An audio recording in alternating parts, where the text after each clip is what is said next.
Hello and thanks for joining us for our mid-morning edition of Arirang News. I'm Mark Broom. Let's start by taking a look at the day's headlines. Bundle up because it's cold outside. Temperatures plunge well below freezing across most of South Korea. The big freeze is forecast to have the country in its icy grips throughout the weekend.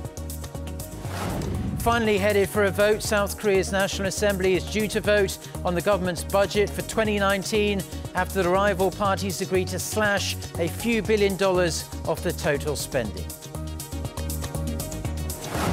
Plus, investors tremble as a wild card is thrown into the mix in the US-China trade war. Beijing demands answers from the US and Canada as the CFO of Chinese telecom giant Huawei is arrested in Vancouver at the request of the US. Our top story this morning, sub-zero air from the Arctic took over across South Korea today, leaving most of us here waking up to the coldest morning of the winter season thus far. Let's go over to our Lee Ji-hyun, who's at Gangnam Station, one of Seoul's busiest transport hubs, and she has been at Gangnam Station all morning for us. Very kind of her. So, Ji-hyun, we do hope you are warm, because after this morning's early weather report, you know, you said you couldn't feel your face at that time. But now that the sun is out, have things changed a bit? Give us the details. Hello again, Mark. Well, unfortunately, things haven't changed that much. It's still amazingly cold. And as you can see, people behind me, they are well bundled up, lots of them in black today. Well, but aside from the bone-chilling temperatures, I can feel that the Christmas season is well underway. Cafes and stores, they started to play Christmas carols. So if you want to have that early taste of Christmas mood, you might want to come out to the Gangnam Station. But I don't think today is actually a good day. But if you have decided to do so, be sure to take out your thickest jackets, scarves, and gloves to stay safe and stay warm.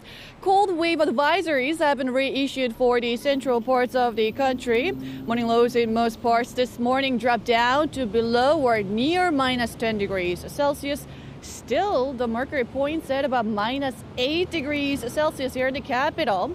But it feels a lot colder than the actual temperatures. The biting wind chill is not helping much. But, you know, brace yourself. We have even colder conditions on the way this weekend.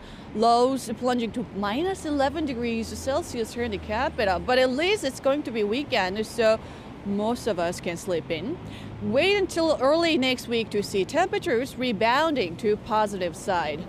Meanwhile, today is Taeseo, meaning a low of snow. Chungcheongdo and Jeollado provinces and Jeju will see snow until Saturday.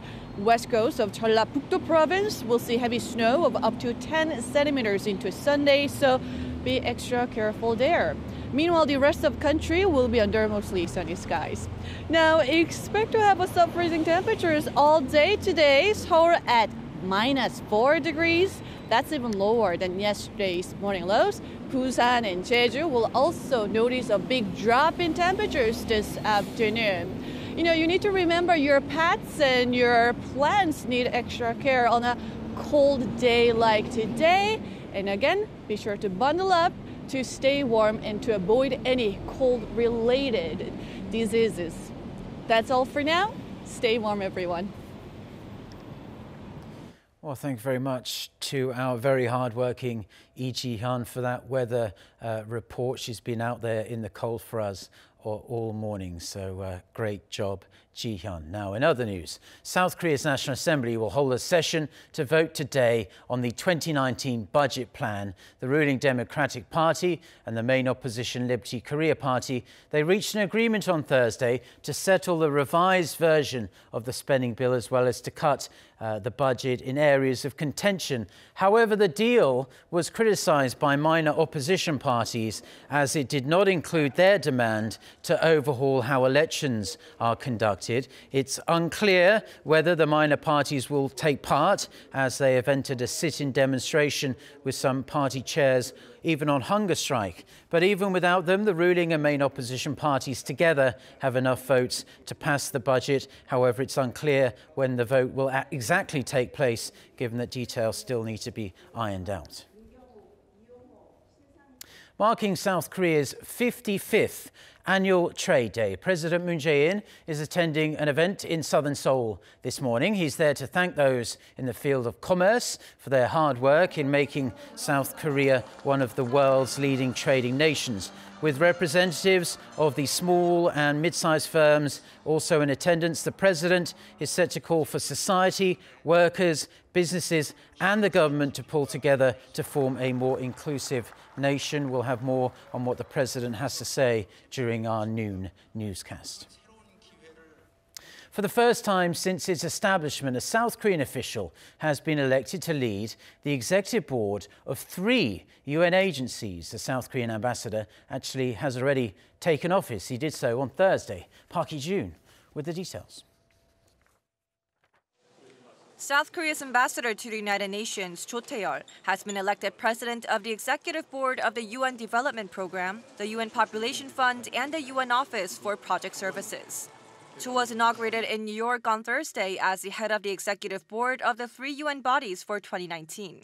It's the first time for a South Korean official to be appointed chief since the board was established in 1994. The executive board is a 36-nation body that supervises the activities of the 3 agencies. Seoul's foreign ministry says Cho's election is down to the international community's recognition of South Korea's leading role as an executive board member and a donor nation. During his 1-year term, he will coordinate with the heads of each organization and chair regular meetings within the board.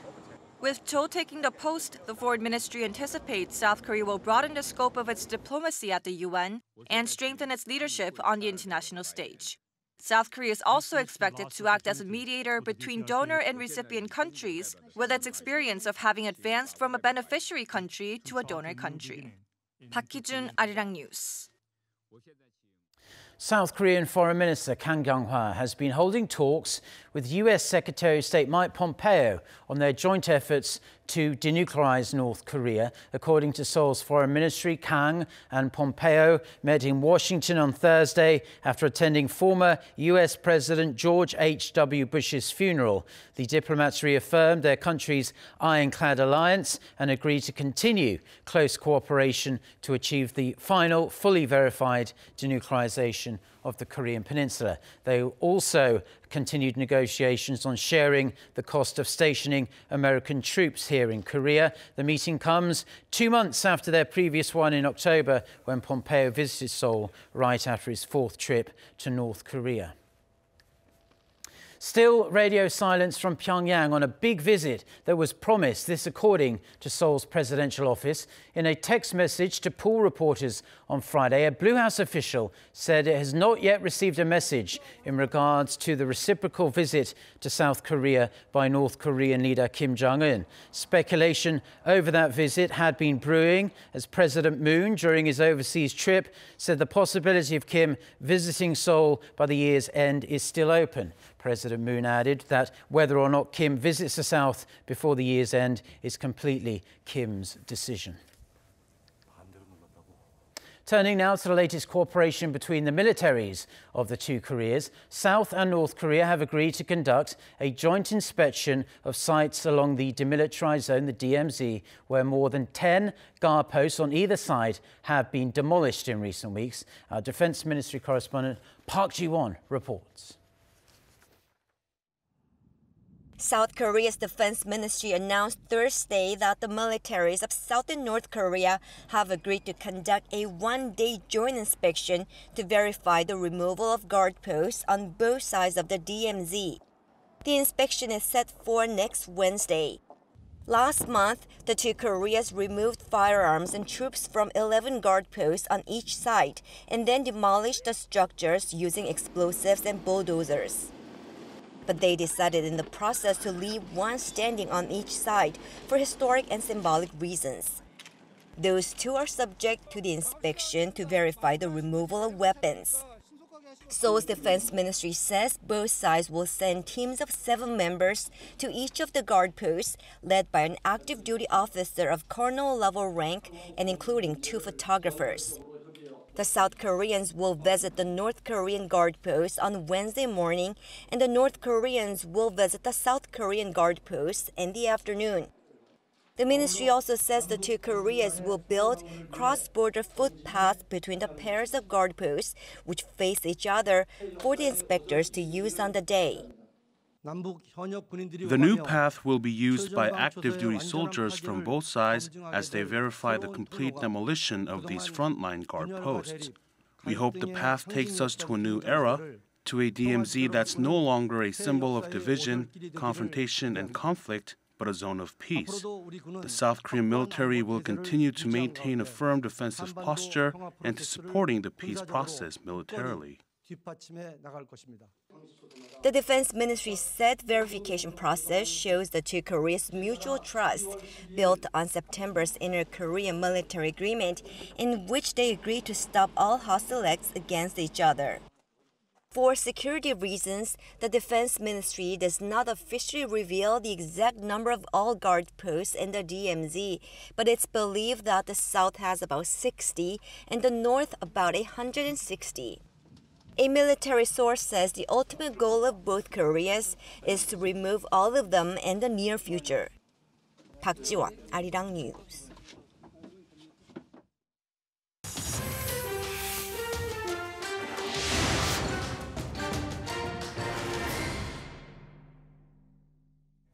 Now, it's not often that a single arrest can spook global financial markets, but that's exactly what is happening because China is demanding the release of Huawei's chief financial officer, who has been detained in Canada at the request of the United States. For more on this big story and other news from around the world, let's turn to our Noah Aram. So Aram, fill us in. Well, Mark, Meng Wanzhou, who is also the daughter of Huawei's founder, was arrested in Vancouver at the beginning of this month, but the charges remain unknown. It is believed her arrest is part of a US Justice Department probe into possible violation of sanctions against Iran. She could face extradition to the United States, and a bail hearing has been set for Friday. The Chinese tech giant released a statement saying it is unaware of any wrongdoing by Meng, and added that it complies with all laws and regulations where it operates, including international sanctions. China's foreign ministry demanded Canada release the CFO and explain why she was arrested. China has expressed our solemn position to Canada and the U.S. regarding the case. China demands them to immediately clarify the reason for the arrest, release the detainee, and safeguard the legitimate rights and interests of the detainee. Meng's arrest has sparked fresh doubts on the fate of a 90-day truce in the trade war between the US and China. The renewed fear that trade tensions could escalate has roiled global stock markets. US, European and Asian stocks all took a hit on Thursday, but Wall Street did manage to recover session lows. Meanwhile, the US trade deficit hit a 10-year high in October. The US Commerce Department revealed on Thursday that imports outpaced exports by more than $55 billion. Lee Seung-jae reports. With US soybean exports dropping further and imports of consumer goods rising to a record high, the U.S. trade deficit soared to a high not seen in a decade in October. The trade deficit was up 1.7% on year, standing at $55.5 billion US dollars. That's the highest since October 2008. The majority of the deficit came from China and the European Union. The U.S. trade deficit with China spiked 7.1% to a record $43.1 billion. The trade gap with the EU widened a staggering 65.5% to a record $17.6 billion. Led by shipments of medicine and automobiles, overall import numbers rose 0.2% to a record $266.5 billion, while exports edged down 0.1% to $211 billion. President Trump campaigned on a pledge to slash America's long-standing trade deficit with the rest of the world by slapping import taxes on steel, aluminum, and Chinese goods. However, the deficit so far this year is running almost 11.5% above January to October of 2017. However, economists view the trade deficit as a result of a stronger U.S. economy as Americans are buying more foreign products. At the same time, Americans buy more than they produce, with imports filling the gap. U.S. exports are also being hurt by the American dollar's role as the world's currency. With the strong greenback comes a rise in the prices of U.S. products, putting American companies at a disadvantage in foreign markets. Lee Seung-jae, Arirang News. Now, in other news, the political crisis engulfing French President Emmanuel Macron is showing no signs of easing as Paris is preparing for more weekend protests by the so-called Yellow Vests movement. The planned demonstrations come despite the government scrapping a controversial fuel tax hike which sparked the initial rallies. However, there is a general sense of anger towards Macron's government, which has led to recent protests turning violent. Demonstrators have also been taking issue with other reforms proposed by the president. Major tourist attractions in Paris, including the Eiffel Tower, is to close this weekend, along with many shops and restaurants. Thousands more police will be on duty nationwide, and armoured vehicles will also be deployed in the capital in case of rioting. OPEC members have tentatively agreed to cut oil production, but the exact figure is still being debated. This led to Thursday's talks in Vienna concluding without a press conference. There is a consensus, however, on the need to curb production to stabilize falling oil prices. But OPEC's ally Russia is reportedly refusing to commit to a huge cut proposed by Saudi Arabia. Riyadh's energy minister Khalid al-Falih has said he isn't confident a deal can be agreed when OPEC meets Russia and other allies on Friday. Benchmark crude prices have plummeted 30% in the past 2 months as global supplies have started to outstrip demand. Market analysts say a cut of around 1 million barrels per day would not be enough to balance the market in the first half of next year.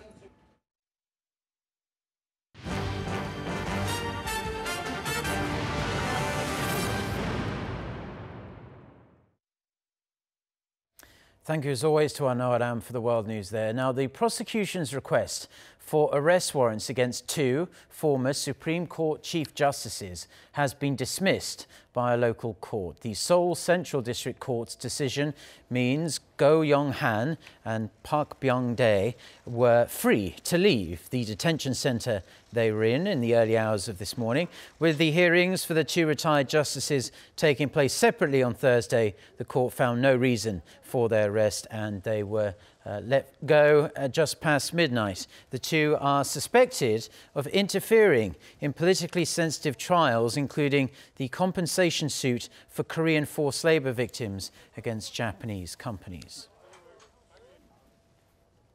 A court in South Korea has sentenced a Syrian national to 3 years in prison. He's charged with violating the nation's anti-terrorism act by trying to encourage people to join one of the world's most feared terrorist groups. Cha Sang-mi reports.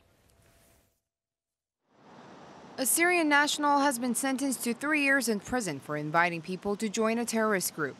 The 33-year-old, whose name was withheld, faces a charge of violating the Anti-Terrorism Act for the protection of citizens and public security, according to Incheon District Court. The judge announced a verdict saying the suspect actively encouraged people to join the Islamic State online by posting videos and texts on his Facebook account and providing secret chat links with ISIS militants. The Justice Department said they found evidence on his smartphone, such as posters related to ISIS and a list of Europeans who had sworn allegiance to the terror group. The team of judges said if such cases were overlooked, it may foster terrorism and harm public security. The defendant said he will appeal the verdict. This is the first time a suspect has been found guilty of such a charge since the act came into effect in March 2016. Violation of the act may result in up to 5 years in prison. The suspect fled Syria's civil war in 2007, seeking asylum in South Korea, but his application was denied and he was instead granted a temporary humanitarian stay visa. He has been working at a junkyard in Pyeongtaek, Gyeonggi-do Province since and was arrested by the Incheon Metropolitan Police Agency International Crime Unit in July. Cha Sang-mi, Arirang News. South Korea's central bank has released its preliminary data on the country's current account balance for the month of October. It was yet another month of surplus thanks to South Korea's solid exports. Go Ryun-hee with the details. Korea's current account recorded a surplus in October for the 8th month in a row. That's more than 6.5 years running thanks to strong exports of goods. The current account is a broad measure of a country's trade with the world, including goods and services. According to the Bank of Korea, the current account surplus in October came to $9.19 billion. In terms of goods, the surplus was $11 billion, up $2.4 billion from a year earlier. Export of goods compared to the October before were up almost 30% and marked the highest monthly total on record. The central bank attributed that to exports of petroleum products, which fetched higher prices in October as oil became more expensive. Also contributing were exports of machinery, including manufacturing equipment.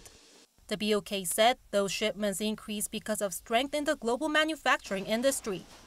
For instance, according to the Federal Reserve, manufacturing output in the U.S. rose in October for a fifth straight month. Semiconductors also played a part in the surplus, accounting for more than 20% of Korea's total exports. An expert says the trend is likely to continue, but at a slower pace. Unit prices of DRAM and NAND flash have started to fall, so it'll be hard to maintain such explosive growth. Overall exports will continue to increase, but the rate of increase will slow down. Another reason for the strong export was 5 extra business days in October this year, because the major Korean holiday Chuseok fell in September rather than October. In the red, however, was the service account, with a deficit for the month of $2.22 billion. It was a smaller deficit, though, than last October, thanks to an improvement in the travel account as Korea saw an increase in visitors from China and Japan. 고르니, Arirang News. Now led by South Korean head coach Park Hang-seo, Vietnam defeated the Philippines, led by former England boss Sven-Göran Eriksson, in Thursday's semi-finals of the Suzuki Cup, playing in front of 40,000 fans in Hanoi. The 2-1 victory in the second leg gave Vietnam a 4-2 aggregate win. Vietnam will now play Malaysia in a 2-leg final. The first leg takes place in Kuala Lumpur on December 11th, the second leg in Hanoi on December 15th. The Suzuki Cup is played every 2 years and is a competition contested by the national teams of Southeast Asia. A special ceremony was hosted by the Cultural Heritage Administration in Seoul on Thursday. The event was laid on to mark the reopening of a famous gate at one of Seoul's most famous palaces. Hong Yu reports. One of the 4 doors that lets people into BoKyung Palace, a royal palace built during the Joseon dynasty, has reopened to the public after being closed for 43 years. Yeongchumun Gate, located on the western side of the palace, had been closed to the public since 1975. To protect government branches located near this gate, such as the Blue House, there was a special security force guarding Yeongchumun Gate, making it hard to keep it open until now. But starting from Thursday, people can freely use this door to move in and out of the palace. And this passage is expected to make it easier for tourists and locals to visit nearby galleries, restaurants, and cafes. Before this door was open, we had to go all the way around the palace to enter it because there was no entrance on the west side. But now we can take a look around Sejong village and visit the palace much more easily. In the past, Yeongchumun Gate was mostly used by civil servants and military officers. The current Yeongchumun Gate is actually a restored version. The original gate was burnt down during the Japanese invasion of Korea in 1592, and the restored gate was actually torn down during the Japanese colonial era in 1926. A special ceremony took place to celebrate the gate's reopening. There were performances prepared by the Cultural Heritage Administration and a ceremony involving people marching through the gate. We hope the reopening of this gate can provide a convenient passage for tourists and Koreans, and we also expect this new passage to revitalize the local economy of Sejong village on the western side of BoKyung Palace. From now on, people can use the gate to enter the palace during opening hours by paying an entrance fee of $3. Hong Yu, Arirang News.